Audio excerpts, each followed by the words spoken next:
பசங்க மாதிரியே தான் இருக்க ஒழிய ஒரு பெண்கள் மாதிரியே வந்து அது இல்லை அவங்கள பார்த்தா. ஓகே, அது மைனஸாக பார்க்குறீங்களா ப்ளஸ்ஸாக பார்க்குறீங்களா? இல்லை, அது அவங்களுக்கு மைனஸாக தான் நான் பார்க்குறேன். அவங்களுடைய பெண்மையே அது வெளியே இல்லை. அவங்க பார்த்தா ஃபுல்லாக அந்த அந்த தோற்றத்திலேயே தான் இருக்காங்க. அவங்களுடைய ஆட்டிடியூட் எல்லாமே. அவங்கள பெண்கள் அப்படின்னா யாரும் ஒத்துக்க மாட்டாங்க. அந்த மாதிரி ஒரு இது. இப்போ நீங்கள் ஷோக்கு வர மாதிரி பார்த்தீங்கல்ல, இதில் யார் படம் பார்க்கும்போது உங்களுக்கு அப்படி தோணுச்சு? நீங்களே சும்மா சொல்லுங்களேன். அந்த செக்குடு ஷர்ட் போட்டுட்டு இருக்காங்க அந்த பொண்ணு. என்ன ஆக்சுவலாக அவங்கள பார்க்கும்போது உங்களுக்கு என்ன தோணுச்சு? அவங்க நடக்கிறது, அவங்க பேசுறது, அது எல்லாமே பார்த்தா ஒரு பாய்க்குறி அந்த இது மாதிரியே இருக்கு. ஓகே, மைனஸாக பட்டுச்சு உங்களுக்கு? ஆமாம். இல்லை, அது எனக்கு வந்து ரொம்ப ப்ளஸ் அது. ஏன் அப்படின்னா சிம்பிளாக ஒரு மேட்ரு சொல்லிட்டாங்களா.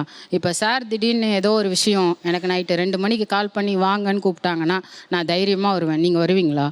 வர முடியும். ஆக்சுவலி யூ ஹேவ் எப்படி வர முடியுங்க? இல்லை, பேசிக்காக அவங்க என்ன சொல்ல வராங்கன்னா, இப்போ 2 மணிக்கு ஏதோ ஒரு அவசரம் யாரோ ஒருத்தர் கூப்பிடும்போது இப்போ பெண்கப்போ அவங்க பல விஷயம் யோசிச்சு சேஃப்டியாக இருக்குன்னு யோசிப்பாங்கல்ல. thank you, sir. நான் அப்படி இல்லை, நான் டக்குன்னு வரும்போது என்னை பாயாக தானே பார்க்குறாங்கப்போ நான் வந்து கவலைப்படாமல் வந்துடுவேன் அப்படின்னு அவங்க சொல்கிறாங்க. அதுதான் சார். இப்போ அந்த பாயிண்ட் எப்படி இருக்குன்னா, சமூகம் என்ன அப்படி பார்க்குது, ஸோ நான் மாறிக்கிறேன் அப்படிங்கிற மாதிரி இருக்கு. இந்த இடத்துல நீங்க சமூகத்தோட பார்வையை தான் உடைக்கணும். நான் வெளியே வந்தாலும் என்ன அந்த சமூகம் வந்து ரெஸ்பெக்ட் பண்ணணும். பேசுறீங்க. அப்போ எங்களுக்கு சமூகமா நீங்க தானே இருக்கீங்க. தான் நான் சொல்ல வரேன். இன்ஃபேக்ட் நான் 2 மணிக்கு இப்போ என் ஃப்ரெண்டு கால் பண்ணாலும், நான் ஸ்கூட்டி எடுத்துட்டு வெளியே போனாலும், என்னை பார்க்குறவன் என்னை பார்த்துட்டு இது பொண்ணு அப்படிங்கிற அப்ஜெக்டிஃபிகேஷனே எனக்கு வேண்டாங்கிறது தான் நான் சொல்ல வரேன். அதை தாங்க நாங்களும் சொல்றோம். எங்களை நீங்க அந்த பார்வையில பார்க்காதீங்க தான் நாங்களும் சொல்றோம். நீங்க அதுக்கு ஒரு பாய் மாதிரி நீங்க போர்ட்ரேட் பண்ணி ஆகணும். ஒரு கேர்ளாவே அந்த சொசைட்டி மேல இருக்க பார்வையை உடைச்சிட்டு வெளியே வாங்க. ஒரு பாயாவே நீங்க இப்ப பாக்குறீங்க. இப்ப நாங்க உங்களை பொண்ணா தானே பாக்குறோம். ஓகே, நீங்க ஏன் அப்ப எங்களை பையனா பாக்குறீங்க? ஏன்னா நீங்க ஒரு காணல் நீர் மாதிரி தெரியுறீங்க. காணல் நீர்னா எனக்கு காணல் நீர்னா இருக்கிற மாதிரி இருக்கும், பட் அது இருக்காது. அந்த மாதிரி யூ லுக் லைக் தட். நீங்க இருக்கிற மாதிரி இருக்கீங்க, பட் யூ ஆர் நாட். இல்ல, ஆக்சுவலி நாங்களா இருக்கிறோம். நீங்கள் முடிய சீவுற நேரத்துக்கு நாங்கள் பட்டன் போட்டு முடிச்சிருவோம்.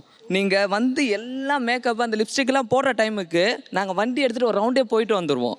எங்களுக்கு இது கம்ஃபர்டபுளாக இருக்குது. சரியா? முடிய வச்சு பேசுகிறீங்களா, பெண்மையை பற்றி பேசுகிறீங்களா, எதை பற்றி பேசுகிறீங்களா, சத்தியமாக எனக்கு புரிய மாட்டேங்குது. பட் பேசுறது மற்றவங்கள ஹர்ட் ஆகாத மாதிரி பேசுங்க. நாங்கள் இதுதான், இப்படி தான். ஓகே? இல்லை, அவங்க சிம்பிளாக ஒரே ஒரு நாங்கள் இப்படி தான், எனக்கு இதுதான் கம்ஃபர்டபுள். What's your answer? நாங்கள் இப்படி தான். இது அவங்க வந்து ஃப்ளெக்ஸ் பண்ணுறாங்க. நாங்கள் வந்து அவங்க ரெடி ஆகிற டைமுக்குள்ளே நாங்கள் ஒரு ரவுண்டே போயிட்டு வந்துருவோன்ட்டு. பட் இந்த ப்ராசஸை நாங்கள் என்ஜாய் பண்ணுறோம். ஒரு 1 hour ஆனாலும் கூட நாங்கள் எங்களை வந்து எங்களை அழகாக ரெடி பண்ணிக்கிறோம். ஸோ மேபி இவங்க இந்த அப்ரிசியேஷன்லாம் வாங்கலையோன்னு எனக்கு ஃபீல் ஆகுது. இப்போ நாங்கள் கேர்ள்ஸ் நாங்கள் ரெடி ஆகுறோம் அப்படின்னா, பார்ட்டி போகிறோன்னா 1 piece போட்டு ஸ்டைலாகவும் போக முடியும். ஒரு ஃபங்க்ஷன் போகிறோம், கோவில் போகிறோன்னா saree கட்டி பொண்ணு மாதிரி போக முடியும். இல்லை ஜீன்ஸ் டிஷர்ட் போட்டு போல்டாக போகணுன்னாலும் போக முடியும். பட் இவங்களோட லுக் எப்பயுமே மேக்ஸிமம் இந்த ஷர்ட் அண்ட் பேண்ட்ல மட்டும் தான் இருக்கும். இவங்களால வேற எந்த லுக்கும் மாத்த முடியாது. நீங்க சொல்றீங்க ஒவ்வொரு அக்கேஷனுக்கும் ஒவ்வொரு அட்டையர் போடுவீங்கன்னு. இது கம்ஃபர்டபுளா இருக்கு, ஏன்னா இது ஒரு டிவி ஷோ, பெஸ்டா ஒரு ஷர்ட்டும் பேண்ட்டும் போட்டு வந்திருக்கிறேன். இதே மேரேஜுக்கு போனா நான் saree கட்டுவேன்.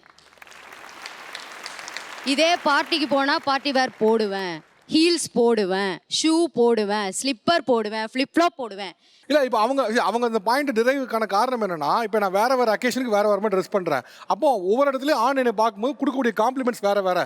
சேரலை பார்க்கும்போது சேரலை வேறு ஆணோட காம்ப்ளிமெண்ட் எங்களுக்கு வேண்டாம். எங்களை ரசிக்கிற ஒரு ஆண் கிடைச்சா அந்த ஆண் போதும்பா. எல்லா ஆண்களோட காம்ப்ளிமெண்ட்டுக்காகவும் நாங்கள் எங்களை அலங்காரிக்கணும்னு அவசியமே கிடையாது. ஃபர்ஸ்ட் ஆஃப் ஆல் கண்டிப்பாக இவங்க வந்து இப்போ இங்கே ஸ்டேஜ்க்காக மட்டும்தான் சொல்கிறாங்கன்னு எனக்கு ஃபீல் ஆகுது. நிறைய பேர் இப்போ ரிலேஷன்ஷிப்பில் இருக்காங்க சார். எப்படி சொல்றீங்க? கொஞ்சம் வெயிட் பண்ண, சொல்லி முடிச்சிட்டோம். எப்படி நிறைய பேர் இப்போ ரிலேஷன்ஷிப்பில் இருக்காங்கன்னு அவங்களே சொன்னாங்க. ஒருத்தருக்கு ஒருத்தர் அப்ரிஷியேட் பண்ணிக்காம, ஒருத்தர் வந்து வர்ணிச்சுக்காம, அந்த லவ்ல வந்து என்ன சுவாரஸ்யம் இருக்கும் ஃபர்ஸ்ட். எப்பயுமே வந்து ஃபியூச்சர் பத்தி பேசிட்டு நான் போல்டு, நான் சொசைட்டி அப்படின்னு மட்டுமே ஒரு கான்வர்சேஷன் என்னைக்குமே ஓடாது சார். ஒரு ரிலேஷன்ஷிப்ல எப்பயுமே ஒருத்தர் வர்ணிக்க தான் செய்வாங்க. சரி, அவங்க எதுக்கு நினைக்கிறாங்க இந்த முடிக்கு அப்ரிசியேஷனே வராதுன்ட்டு ஏன் நினைக்கிறாங்க அவங்க? ஏன் இந்த முடிக்கெல்லாம் காம்ப்ளிமெண்ட் வராதுன்னு எனக்கு எத்தனை பேர் சொல்லியிருக்காங்க. இந்த சுருட்ட முடி ஷார்ட்டா இருந்தாலே நல்லா இருக்கும்னு சொல்லியிருக்காங்க.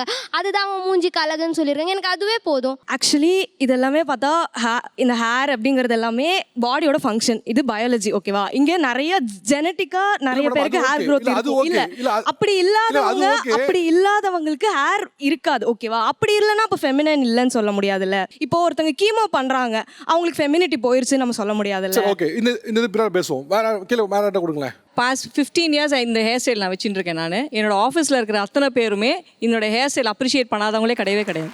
எல்லாருமே சொல்கிற ராதிகா மாதிரி முடி வச்சுக்கணும், நமக்கு வந்து எவ்வளோ நல்லா இருக்கிறாங்க பார்க்குறதுக்கு, மெயின்டெனன்ஸ்லேருந்து டைம் சேவிங்லேருந்து நமக்கு வந்து மற்ற ஒரு இடத்துல நீங்கள் போகிறீங்க அப்படின்னா என்னோட hair style gives me more than 50% of confidence. Sir, ஆக்சுவலாக நான் வந்து கிராமத்துலேருந்து வரேன். எந்த ஊர் நீங்கள்? ஜோலார்பேட்டையில் சோலையூர் அப்படின்ற ஒரு கிராமம் சார். இப்போ எங்கள் ஊர்லேருந்து காலேஜ் போனால் இப்போ டவுன் பஸ்ஸில் தான் சார் போகணும். ப்ராப்ளம் வந்து அப்யூஸ் ஆயிருக்கு சார் எனக்கு பஸ்ஸிலேயே. அதுதான் வந்து டக்குன்னு ஒரு மாதிரி இடிக்கிறது, கை வைக்க ட்ரை பண்ணுறது, தலையை வந்து ஷேக் பண்ணி விடுறது. அது எப்படி கேஷுவலாக ஒருத்தர் முடிய கலைக்குது எப்படி வராங்க?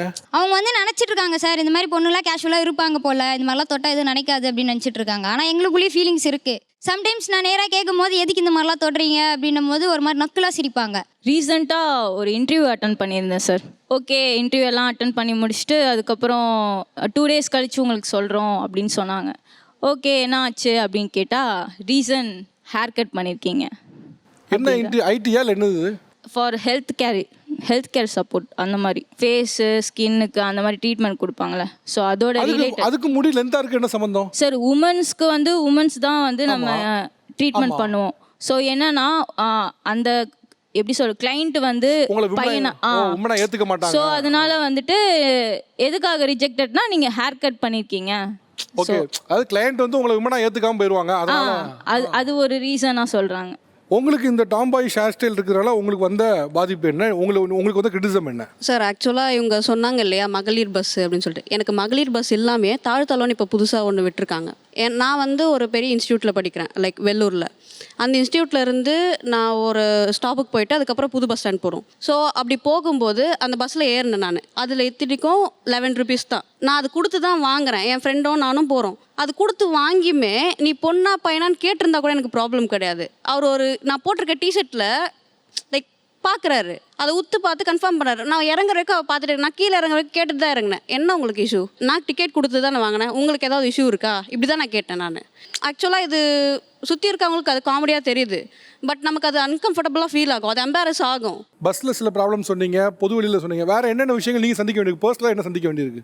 என்ன பர்சனலி கேட்டால், நான் படித்த காலேஜ்லேயே எனக்கு நிறைய வந்து இந்த மாதிரி தான் சார் எனக்கு நடக்கும். ஹேர் கட் பண்ணியிருக்கேன், பாய்ஸாக இருக்கேன் அப்படின்ற ரீசனுக்காக என்னை வந்து ஸ்போர்ட்ஸ் டீமில் என்னை இறக்க மாட்டேன்ட்டு என்னை வந்து த்ரெட்டன் பண்ணாங்க சார். நான் வந்து லவ் பண்ணுறேன், நான் பண்ணணும்னு நினைக்கிற ஒரு விஷயத்த வந்து என்னை பண்ணடாம பண்ணுறது. யார் ஸ்டாப் பண்ணது?